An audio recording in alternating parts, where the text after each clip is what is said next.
1, 2, 3.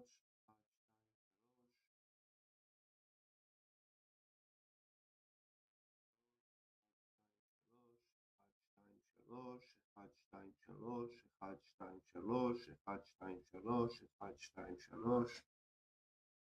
אני עושה פה בדיקת סאונד.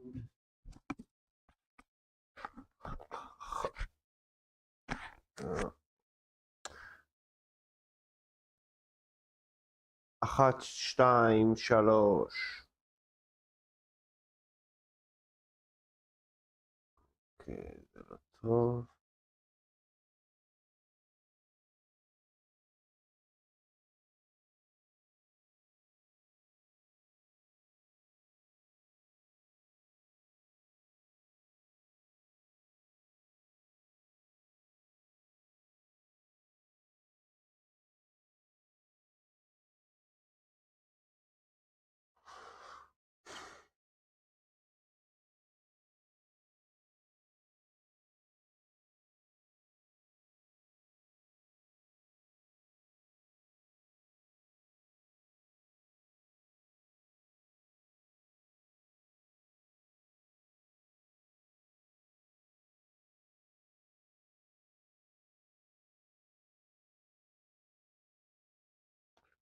פוקס ניוז קצת לא עובד טוב.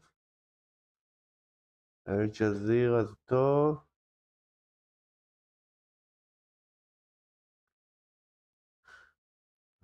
ערוץ ביס ישראל.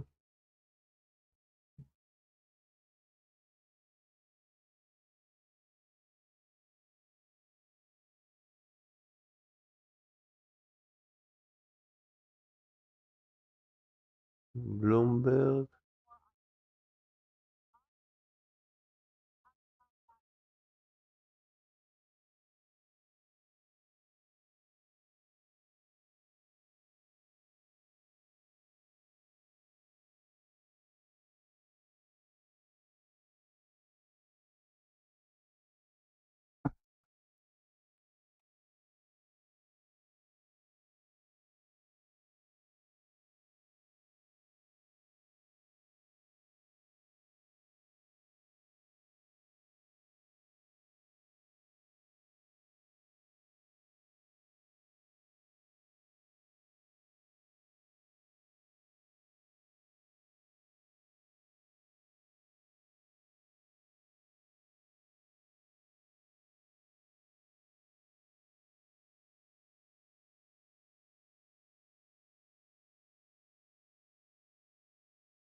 Two more quick pieces of business by me, and then I'm going to turn over to the Lieutenant Governor. First, I also want to thank the members of my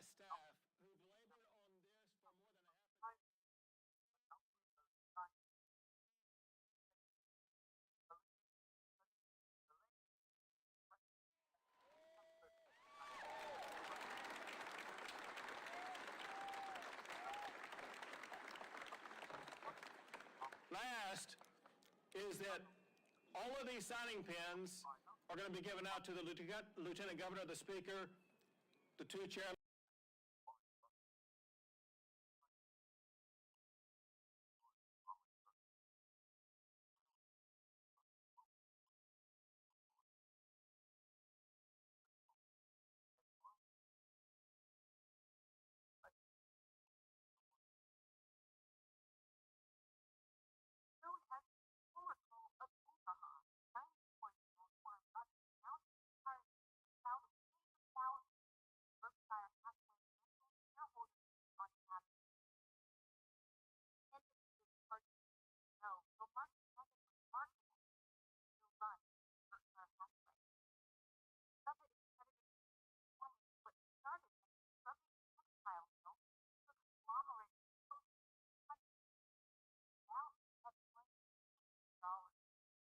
He, before announcing he was stepping down, took a parting shot at Donald Trump's economic policies.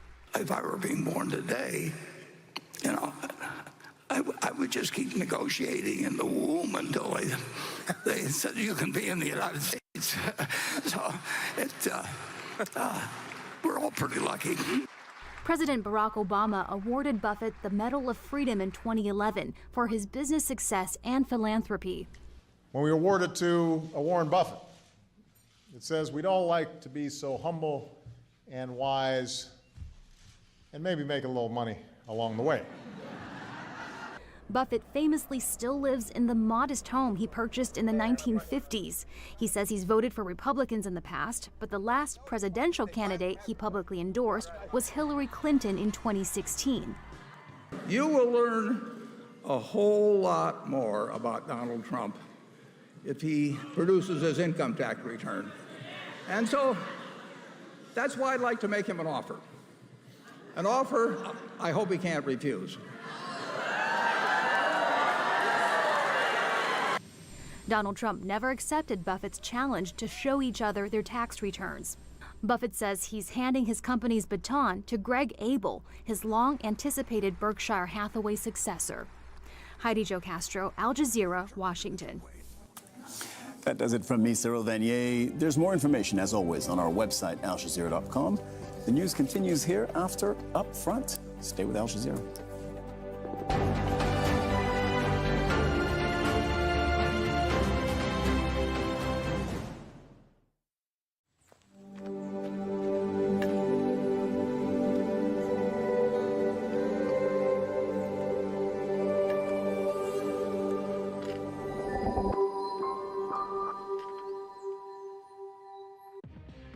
A 100 days into Trump's second presidency, what is the state of the political opposition to Trump?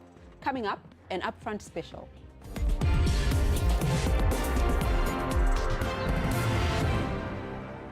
Joining me to discuss the response to Trump's first 100 days are Brianna Joy Gray, a lawyer and political commentator and former National Press Secretary for Bernie Sanders' presidential campaign. We also have Kate de Gruyter, Senior Director of Communications at the public policy think tank Third Way. And of course, Tim Schenk, Assistant.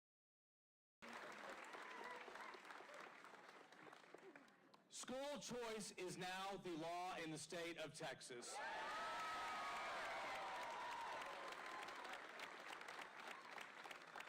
But it could not have been done without our governor, who has been steadfast to make sure this would be here.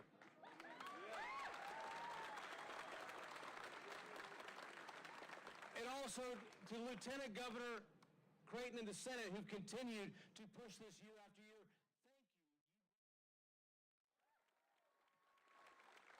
Thank you. But I want to recognize and particularly thank the members of the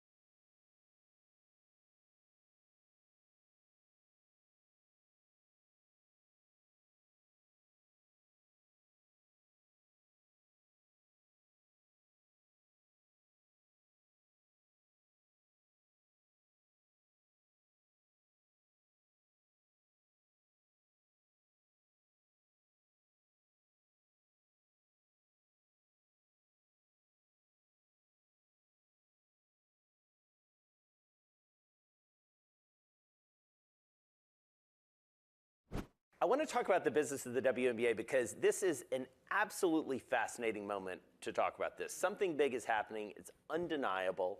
You've both seen it from different perspectives. Clara, I want to start with you. Back in the day, not that long ago, about 2,000 people average showing up. I have the numbers here.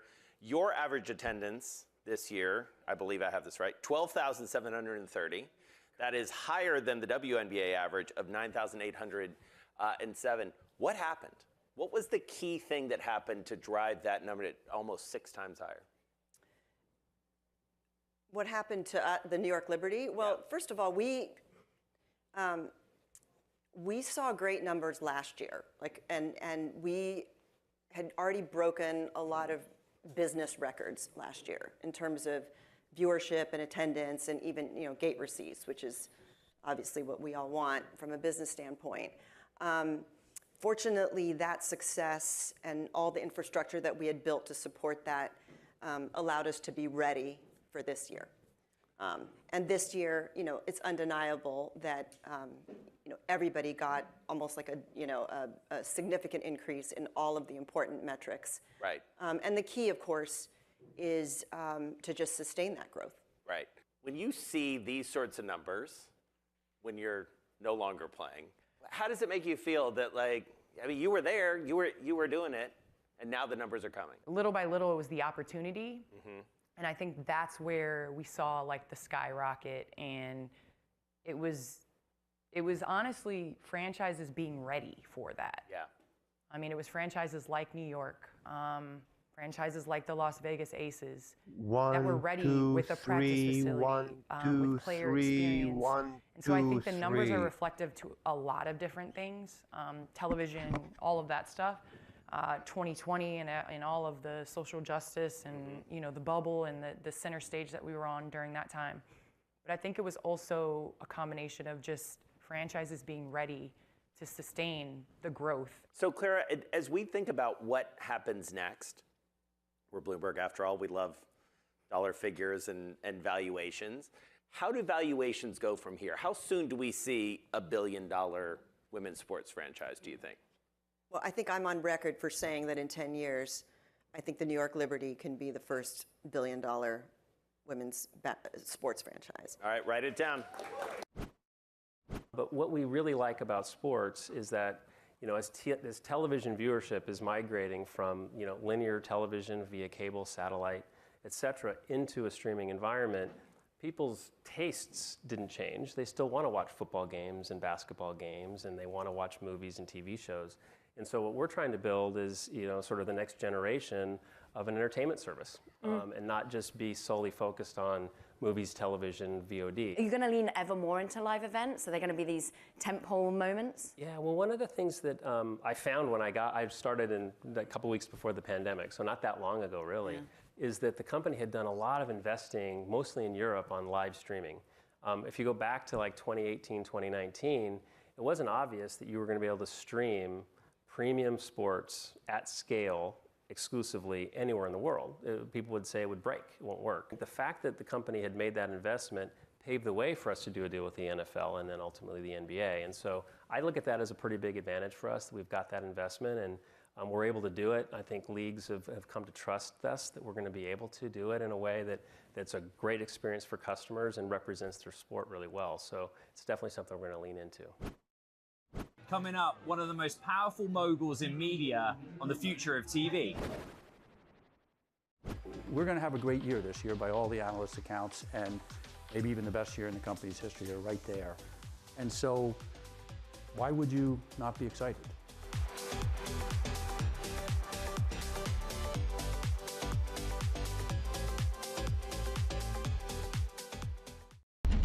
US tech is influencing global markets. Technology is driving business across Europe. Companies in Asia are betting on tech.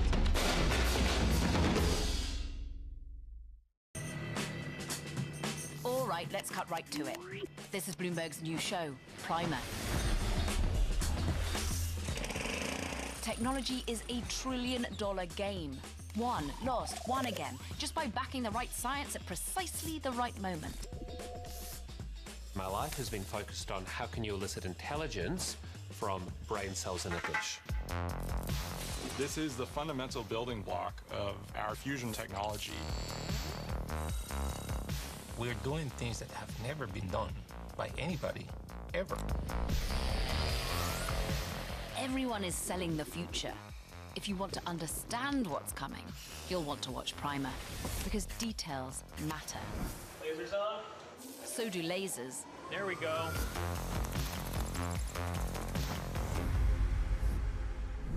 Oh, and it's on all these lovely channels. Hope you're jotting this down. Africa, a region rife with potential for growth and opportunities, but not without its challenges. Bloomberg highlights the biggest stories, interviewing key players, and reporting on the issues impacting the region. Join us as we get to the heart of African business, politics, and economics, and ask the question, what's next? I'm Jennifer Zabasaja, and this is Next Africa. New episodes every month, only on Bloomberg. Good morning. This is Bloomberg Surveillance. Welcome back to the opening trade. This is Bloomberg Technology. This is the Asia trade. This is Wall Street Week. Welcome to Balance of Power. This is Bloomberg Television.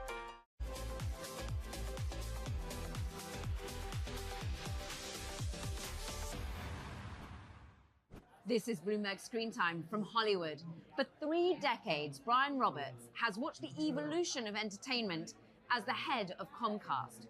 Through innovation, through acquisitions, he's seen revenue drive from below $1 billion to over $122 billion.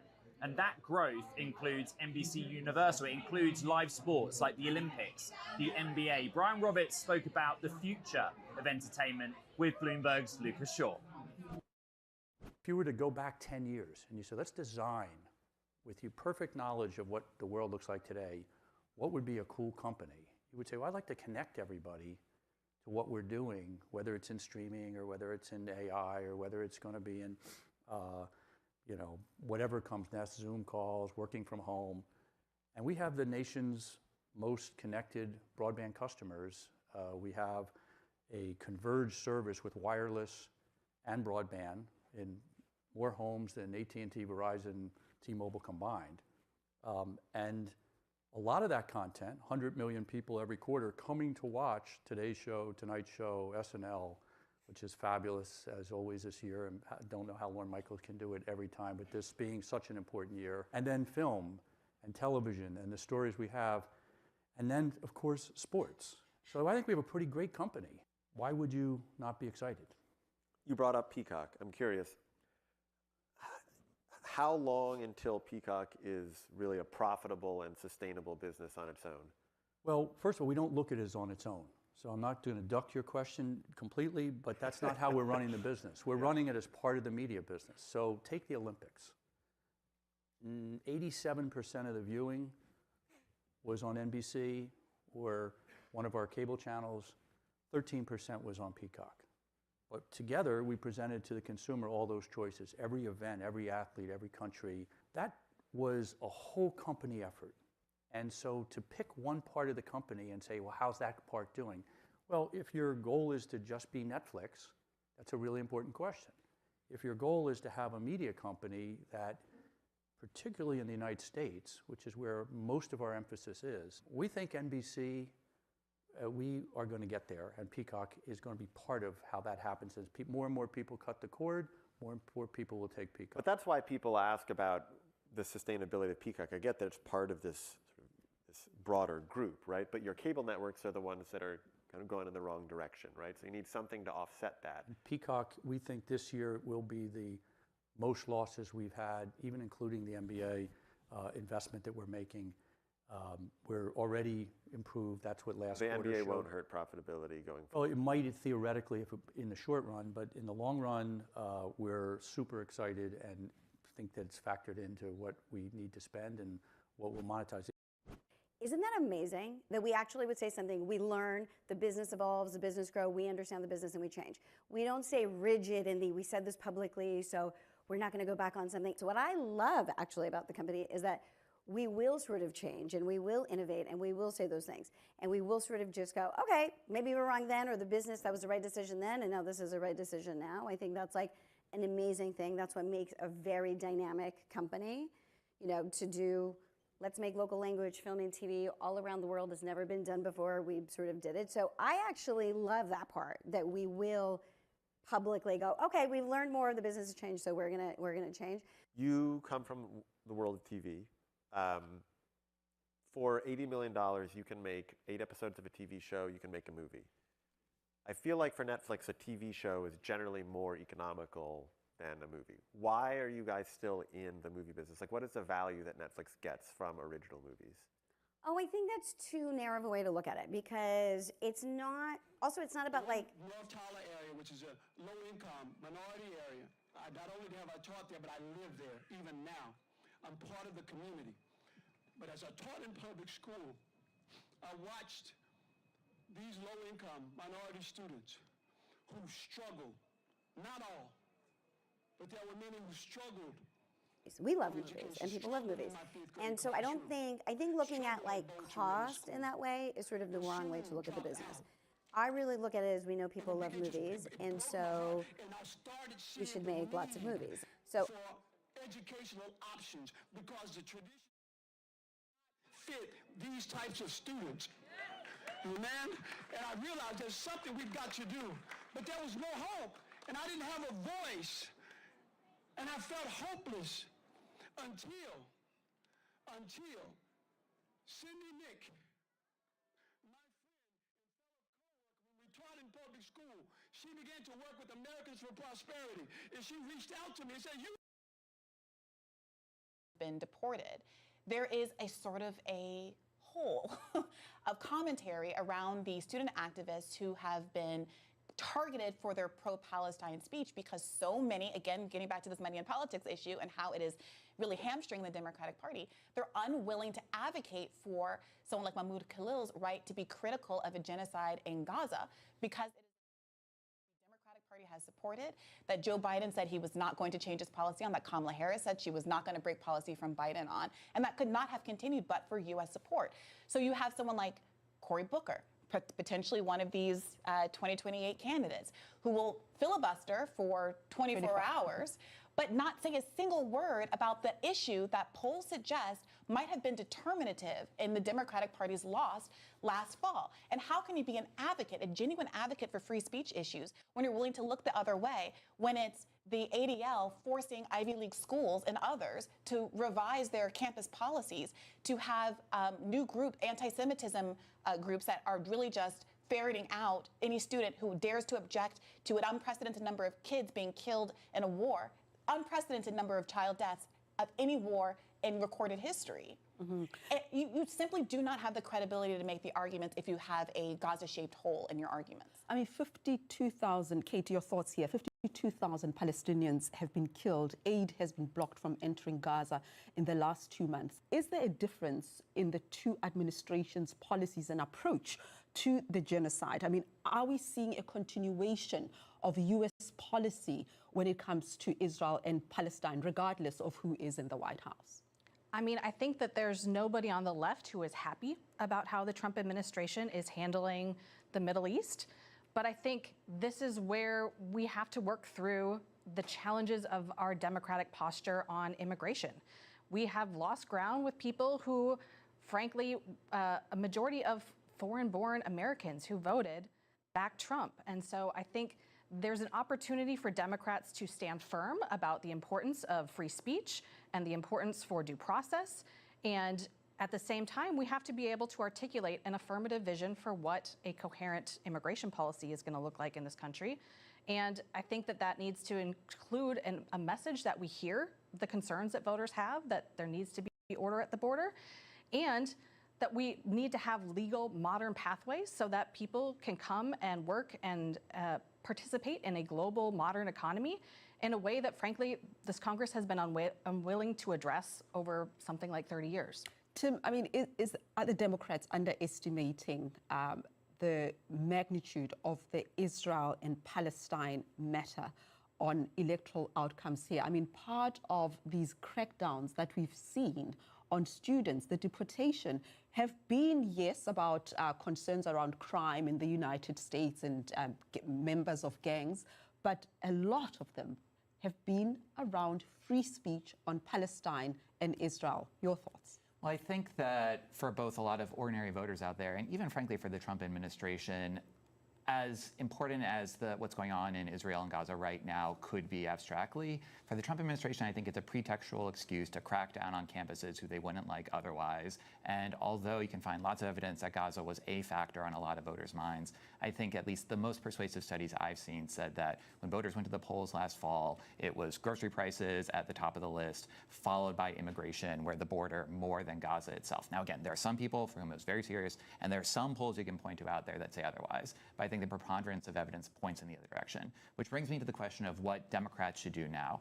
On the border, I think the clear case to make is that there is a majority out there of Americans who they don't like chaos at the border, but they also don't like chaos at home. And what Trump is doing, a lot of folks out there approve of the fact that entries into the country have plummeted in the last 100 days. But they don't like a lot of the details of what's going on with deportation. They don't like the violation of due process. They don't like Trump bringing that chaos inside the government. That is a strong case to make. When it comes to folks like Mahmoud Khalil in particular, I think that as sympathetic as I am to wanting to turn the conversation to Gaza itself, I think that pragmatically speaking, the best that we can do for someone like Khalil is to make a broad coalition that says we are defending free speech rights regardless of how you feel about Palestine, regardless of how you feel about Gaza. I like the fact that someone like David French can say, I think that, or Eli Light can say, I think these are Hamasniks, I hate what Khalil stands for, but he deserves to be in this country. But Rihanna, let's talk about this. Can we give some credit to some of the lawmakers that there's been some resistance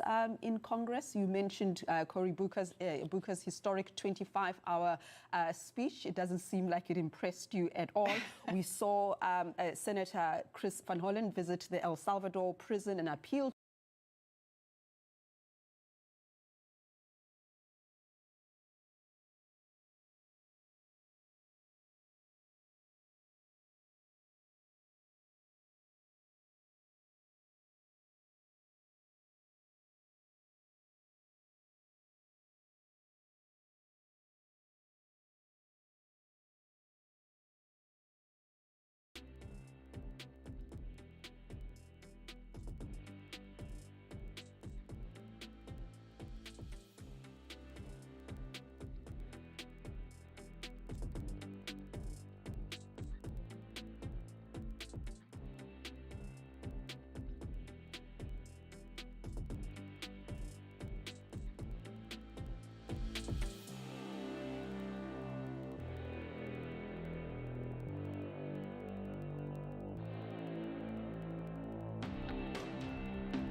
A big story we are following and will continue to follow over the next several days. In less than a week, the Cardinals will gather to elect a new pope to lead the Catholic Church. And you can see that live look right there on your screen showing the Vatican and St. Peter's Square there as crowds are still walking through, gathered.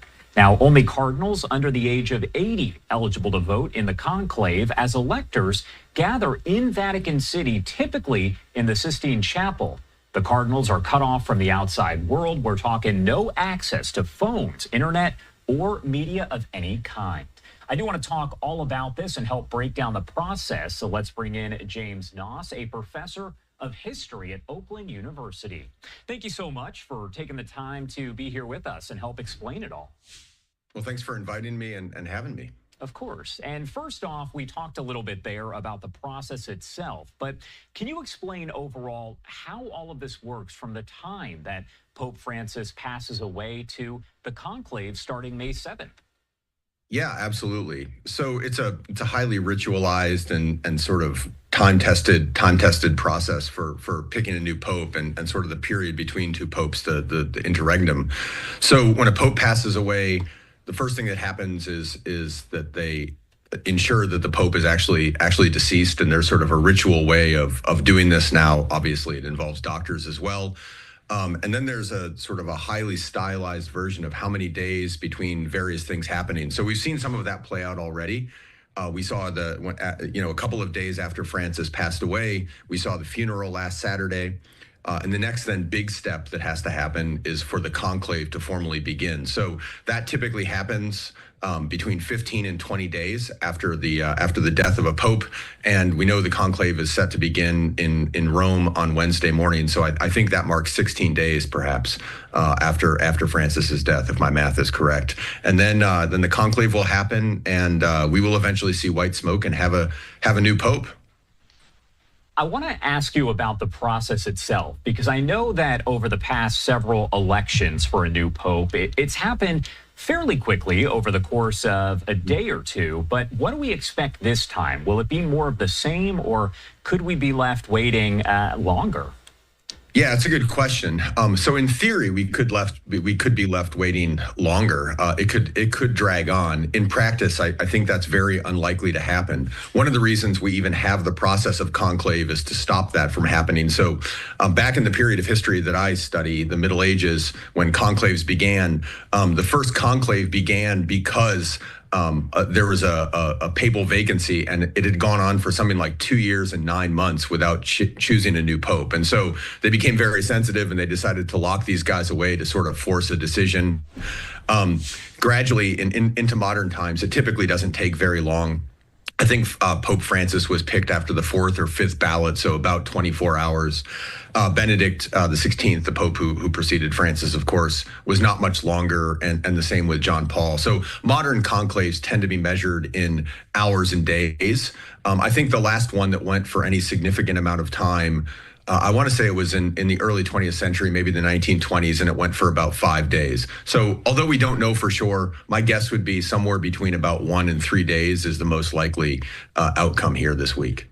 And we're likely not going to be waiting. I believe I saw at some point it lasted 50 or something days, but that was obviously a long, long time ago. So hopefully that's not how long we are waiting. But can you explain exactly who can vote in the conclave? We talked about the fact that the cardinals have to be under the age of 80, but explain all of that and who is eligible, so to speak.